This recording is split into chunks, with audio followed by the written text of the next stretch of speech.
The 2026 U.S. Men's National Team World Cup cycle has officially kicked off. The U.S. Men's National Team has called in a list of 24 names to take part in a two-game January camp window that will see the U.S. take on Serbia and Colombia. Now, to be fair, it's probably not going to be the A teams from either Serbia or Colombia. It's not going to be the A team from the United States. In fact, theoretically, this should not be all that interesting of a two-game window for U.S. Men's National Team fans. I mean, currently, the U.S. is going to be under interim head coach Anthony Hudson. The federation is still embroiled in the aftermath of the Reyna-Berhalter feud debacle, whatever you want to call that. There's still a lot of unknowns regarding that situation. The bulk of this roster is going to be made up of MLS players that are currently out of form and out of season, and there will be some international players called in that are also probably not playing much with their teams. However, when you look at the list of players on this roster that has no right to be interesting, I'll be damned, it is incredibly interesting. You've got a few players making their debuts. You've got a few really interesting dual internationals that we're going to get our real first look at with this group. We're going to get some players that I think really deserve to have bigger parts in the previous cycle, but just for whatever reason, never really got their opportunity. There's some really interesting names that are on this list that we're going to get to see over this two-game window, and they're pulling me back in, guys. I think it's worth it to take a deep dive into this particular roster. All that and more on this episode of the Yank Report. What's up? My name is Sam. This is the Yank Report, a show about all things American soccer. If you're into that, hit the subscribe button, hit the like button. We are going to start with the goalkeepers, but before we do, here is a word from this week's sponsor. BetOnline remains your number one source for all your sports betting this season. Everything from NFL playoffs to pro and college basketball, UFC, MMA, and more. You always find the latest odds, team matchup info, player news, and game trends at BetOnline. With live betting options, free contests, and live scores for almost any sport or game imaginable, BetOnline is truly the fastest and easiest way to bet all your favorite leagues and events. Head to the website today or use your mobile device to join and receive your 50% welcome bonus with your first deposit. Make sure to use promo code BELIEVE to receive your rewards. BetOnline.ag, where the game starts. With the goalkeepers, we have our first little taste of excitement. I mean, we have Sean Johnson, who is the goalkeeper that was brought in as the nominal third goalkeeper in the World Cup roster. He has been playing for NYCFC, but he's currently unattached. We also have Roman Celentano, who is currently with FC Cincinnati. But we also have Gaga Sanina, the young American keeper formerly of Chicago FC, who recently made a huge transfer deal with Chelsea. Super interested to see if we get to see him play in this camp and what he looks like with the national team. He's one of those players that even in 2026, he'll still be super young for a goalkeeper, but is one of those players that seems to have just all the talent in the world and is one to watch for the U.S. for the next 15 years or so as a goalkeeper. As we move to the center backs, the sauce begins to thicken. We start with Aaron Long, who recently made the move from New York Red Bulls to LAFC. He is the much maligned center back that made his way to the World Cup, but did he see any time? I don't think he saw any time on the field during the World Cup. He will be joined by Walker Zimmerman of Nashville, who was one of the biggest contributors to Greg Berhalter's 2022 U.S. Men's National Team cycle. The man who made himself undroppable at the center back position. Had a sketchy World Cup, an up and down World Cup, but is still likely to be the captain and the buoy of the ship for this particular January camp. Joining them will be Jalen Neal of the LA Galaxy, a player who has not been capped for the U.S. Men's National Team senior team, a player who was one of the center backs in the U20 tournament, the CONCACAF tournament that saw the U.S. qualify for the Olympics. A really exciting roster there, and excited to see what he can do in this camp. And they will be joined by Sam Rogers, who is playing. He's a 23-year-old center back that's currently playing in Norway. Interested to see what his level is. There's some new faces here. Moving on to the fullbacks is whenever the hype really begins to grow. Of course, we're going to have Jonathan Gomez, who is the player that was in USL and made the transfer to Real Sociedad in Spain. Now, it's not a particularly good sign that Real Sociedad was willing to let him go to be a part of the January camp. Usually, if a player is in the plans for their club team in Europe, they're not going to get released for the January camp. However, Jonathan Gomez is for this particular instance. He's a player that, some people thought that he could potentially contribute to the 2022 cycle. He's a player that has a lot of exciting qualities on the ball. It seems to be projected to be a quality fullback moving forward. Hasn't quite realized that at the club level yet, but still a really exciting prospect nonetheless. He is joined by Julian Gressel of the Vancouver Whitecaps, DeJuan Jones of the New England Revolution, who's a player that I thought that should have got a little bit more of a look in the 2022 cycle. A left back with a ton of athleticism, and I think he's got some end product as well. He can put in a nice ball. I think he can play from the right side or the left side, so a versatile player. And then John Tolkien of the New York Red Bulls, who is one of the young, exciting defenders in MLS, a player that's gotten some buzz for a potential transfer, a player that seems to be on the trajectory, at least, to be a player that's going to be taking part in the U.S. men's national team moving forward. A player that currently has 0 caps with the U.S. men's national team. In fact, when we look at this fullback group, the only player in this group that has a single cap is Jonathan Gomez. I believe he got it in the December-January window last year, which was kind of just an interesting group of players. But a lot of inexperience at the national level in this particular player group. But it's going to be interesting to see who starts and who emerges as the players that are going to be starting and showing out in this particular 2-game window. Moving into the midfield, I think we get a taste of potentially what could have been in the 2022 cycle. Let's start out with Paxton Aronson, fresh off of his move to Eintracht Frankfurt.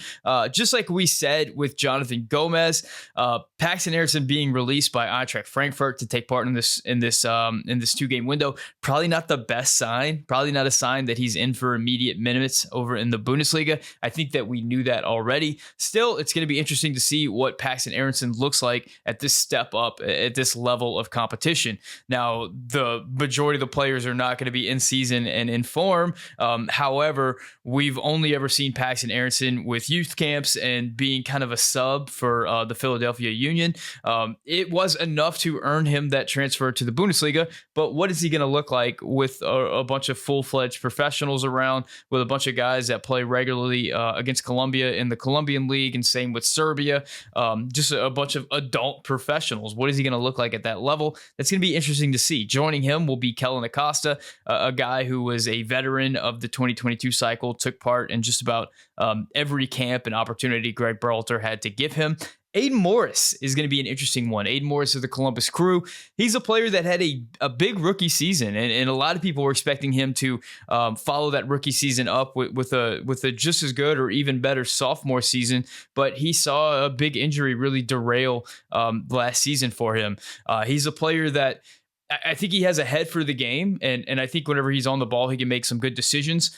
Curious about his athleticism as we continue to move up the ranks. I don't know that he's the most mobile guy on the field, but whenever he's around the ball, I think he can make good decisions and put in a good tackle. So anxious to see if we get a look at him here. Paxton Pomykal, and I'll put Paxton Pomykal and Eric Williamson together here. Both Pomykal and Williamson are players that I really thought one of the two would have been a bigger part of the 2022 cycle. Both of the players have been dealing with injuries on and off, which may have been the reason why we didn't see more of them. But both of the players really, I felt like, fit the type of role that we saw be established by the MMA midfield. It seems like Pomykal and Williamson can both kind of do the job that we saw from Yunus Musa and Weston McKennie, that all action midfielder that is able to take the ball and get up the field vertically, maybe put in a hard tackle, kind of buzz around defensively, but also take on a player in the midfield, beat him, and get up the field. I'll be interesting to see who emerges out of Pomykal and Williamson, or if both players emerge, if these are the type of players that fill in the 2026 cycle and get more of an opportunity there. I'm really curious to see what they can do with this squad. Now, look, I'm not saying that either of these players are going to be as good as McKennie and Musa. I'm not saying that at all. I'm just saying that they fit that player profile, and I'm interested to see what they can do because, if you remember the World Cup, whenever Musa or McKennie had to come off the field, the U.S. just couldn't maintain the same style of play, and there was a huge fall off. I wonder if we would have had Williamson or Pomykal with the group for a long period of time, would the fall off have been as much? Would these players be able to fill in those roles and do comparable jobs to what we saw out of Musa or McKinney? I don't know. I don't know. We didn't get the opportunity to see that. We didn't get the opportunity to answer those questions. Maybe we'll learn a little bit more in the January camp. Finally, the last midfielder is going to be Alan Sonora. He's a player that is currently unattached. I've seen some rumors that he is potentially may find his way in MLS in the upcoming season. He's a player that a lot of people thought that could have potentially been a player that Greg Berhalter called up in 2022. We didn't see him at all. He has no caps with the U.S. men's national team, but maybe this camp will be his opportunity to show that he deserves more opportunities, and maybe this camp will be the catalyst that gets him signed. We'll see.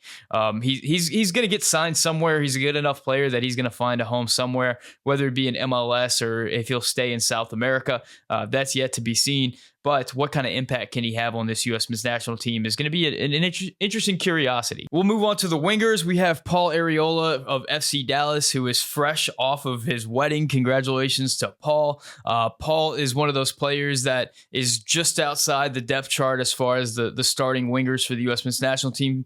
He's not exactly a fan favorite, but I think he's a player that you know exactly what you're going to get from him. A lot of effort, a lot of industry, but not a lot of technical ability on the ball, or I guess like game sense. He doesn't really seem to turn up at the right place at the right time.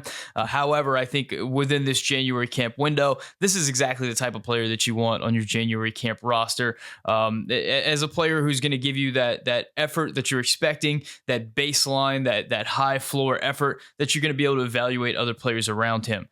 Joining him will be Cade Cowell of the San Jose Earthquakes. Cade Cowell has one cap with the national team. Cade Cowell is one of those young players in MLS, one of those young teenagers that has a lot of excitement around him. He's a player that showed well with the US U20 team. He's a player that could potentially be making his way to Europe at some point in his career, but he's also a player that has received some criticism for his technical ability. Cade Cowell is a phenomenal athlete. He's a big guy. He has a lot of strength on the field. He has a lot of speed on the ball, but his technical ability and his decision making can sometimes leave a little bit to be desired. It's going to be interesting to see what Cade Cowell looks like at this level of play.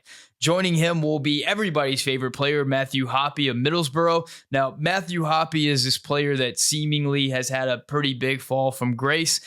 He really electrified U.S. men's national team fans with a hat trick in the Bundesliga for Schalke. That Schalke team got relegated. Hoppe did not want to go down to the two Bundesliga.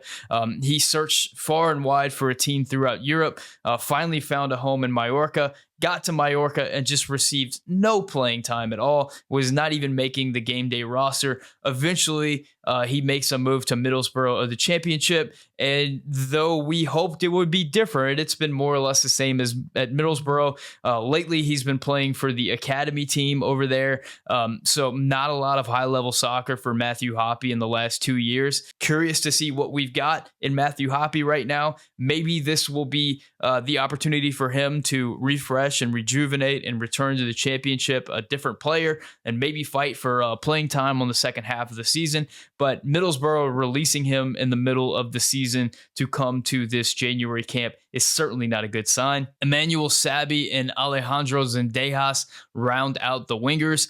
Zendejas is certainly a player that I've seen a ton of, a player that a lot of people are excited about for U.S. men's national team fans. He's a Mexican-American dual international, currently plying his trade for Club America, one of the biggest clubs in all of Mexico.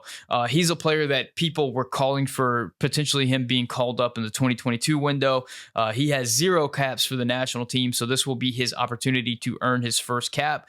Really interested to see what we have in Zendejas, whether or not he sees the field, what he's able to do once he's on the field. If he's a player that's going to be relevant for the 2026 cycle, is he a player that's going to be able to challenge someone like Paul Arriola to be maybe that 5th or 6th winger in the depth chart? Super excited to see what we get from Alejandro Zendejas in this particular window. Last but not least, we have the two forwards, and I'll say maybe Matthew Hoppe is a forward. I'm not sure. I didn't know where to put him, whether he was a forward or a winger, just because I haven't seen him play in a pretty long time. But the forwards that I do know are going to be forwards are going to be Jesus Ferreira and Brandon Vasquez, two really interesting players for, I think, polar opposite reasons. Jesus Ferreira was the player that really burst onto the scene last season for MLS, being one of the highest scoring players in the league. But not only that, I mean, he was responsible for a ton of anything good that FC Dallas did with the ball on the attacking side of the field. He displaced the DP, the highest paid player on the team, Frank O'Hara, for the starting 9 spot, and had an incredible season after it. He rode that incredible season into a big run out with the U.S. men's national team. He was a starter there for the trailing end of World Cup qualifying, and then through the summer at the World Cup, he didn't get much opportunity. His only opportunity came in the Netherlands game, where frankly he did not look very good. But I'm kind of excited for Jesus Ferreira's next season. I'm kind of excited for the 2022 cycle to be behind him. I think he's the player. Is he 21 or 22 right now? I'm not sure if he had a birthday or not, but he's a player that is still very young in relative world soccer terms. He's a player that I think has some big goals ahead of him in MLS. We'll see if he can reload and ride last season into another big season for FC Dallas. He's a player that had some whispers about potentially going to Europe, but he's a player that I think, while he really wasn't ready for the 2022 cycle, I don't know if we had any strikers that were truly ready for the 2022 cycle. I think he's a player with a big future in front of him, and I'm excited to see what he does in the next season. And I'm excited to see how he plays out in this particular cycle, where hopefully a lot of that mental baggage that he was carrying in 2022 will be behind him. This will be a fresh start for all involved. The other striker is a striker that comes with a lot of excitement and promise himself. He's Brandon Vasquez. He's another dual international. He is a Mexican-American. He is the FC Cincinnati striker that has yet to receive a cap for the U.S. men's national team. But just like Jesus Ferreira, he had a phenomenal season, a phenomenal goal-scoring season in MLS last year. He was a player that many were calling for to be a striker on the U.S. men's national team. It was one of those situations where the timing probably just wasn't quite right, and he never got his opportunity. If he did, who knows? He could have been one of those strikers for Greg Berhalter in the World Cup. Not sure. He wasn't able to get his opportunity last cycle. Now he's getting an opportunity here. Will he be able to displace Jesus Ferreira, who I'm assuming will be the incumbent striker coming into this group, to earn starting minutes? I'm sure we'll see him start at least one of these games in the 2-game window. He's a striker that offers a much different player profile than Jesus Ferreira. Brandon Vasquez is much more of the classic number 9, much more hold-up play, bigger, stronger, better in the air, more likely to get on the end of crosses and get on the end of balls into the box. Just finds goals in much different ways than Jesus Ferreira. Is going to be a lot less involved with the ball at his feet and the build-up than Jesus Ferreira. Excited to see what he can do. And I think that speaks for a lot of the players on this particular roster. There's a lot of players who we're excited to see, man. A lot of the players who we thought we might see in 2022, but it just never really worked out that way. They're getting this opportunity in the Gold Cup, and it's going to be really interesting to see what they do with it. I said it at the beginning of the video, and I'll say it right here. This roster has no right to be as interesting as it is, and yet here we are. There's 24 names on this roster, and I'd say like 15 of them are ones that I'm genuinely curious to see what they do. Now, to be fair, this is all going to be done under the leadership of an interim coach. We have no idea what this interim coach is going to do. Is he just going to more or less play the same system Greg Berhalter was playing, or is he going to, I don't know, do something a little bit more simple? Or I'm not sure. I'm not sure what he's going to do. The idea that there's going to be a lot of holdover from the Berhalter era, which potentially might not even be over yet. It's a question. It's up in the air. We don't know what we're going to see out of Anthony Hudson. We don't know how long Anthony Hudson is going to be around. And the other interesting thing to note is this will be our first opportunity to see a U.S. men's national team game broadcast with the new U.S. Men's National Team networks. The games will be on HBO Max and Telemundo for the Spanish broadcast. So that's the long and the short of it for me. Is this January camp window, all things considered, all that important for the U.S. Men's National Team as we look forward to 2026? Probably not. Are there some interesting names on this list? And am I going to be watching? You're damn right I am. There are some really interesting names on this list, and it's going to be interesting to see what this team looks like on the field under interim coach Anthony Hudson, with a lot of players who are out of form, out of cycle, out of favor with their clubs. Just a lot of really interesting things going on. I'm curious about your thoughts. Are there players who you were expecting to make the list and didn't? What do you think we're going to get out of players like Matthew Hoppe and Jonathan Gomez, Paxton Aronson, players who are on European rosters, but their clubs are fine with them taking part in the January camp? Likewise, what do you think we're going to see out of some of the MLS players that haven't had a lot of opportunities with the national team? Guys like Jalen Neal, guys like Cade Cowell. It's a really interesting group of players. Who do you think emerges out of Jesus Ferreira and Brandon Vasquez? Let me know in the comments section. Thank you guys so much for watching. As always, all of my content is available on Podcast Farm. Just search for the Yank Report anywhere you get podcasts. Thank you guys so much for subscribing, for liking, for following the channel. If you really want to support the channel, you can become a member. The members directly support me and help me continue to make content, so I appreciate all the members. Shout out to my Tier 2 members: Manuel Oliveras, Matthew Doyle, Matthew Hanna, Michael Baker, Dan McVeigh, Mike Irish, Aaron M, and 427 Motorsport LLC. Guys, thank you so much for watching. My name is Sam, and this is the Yank Report, brought to you by Bet Online.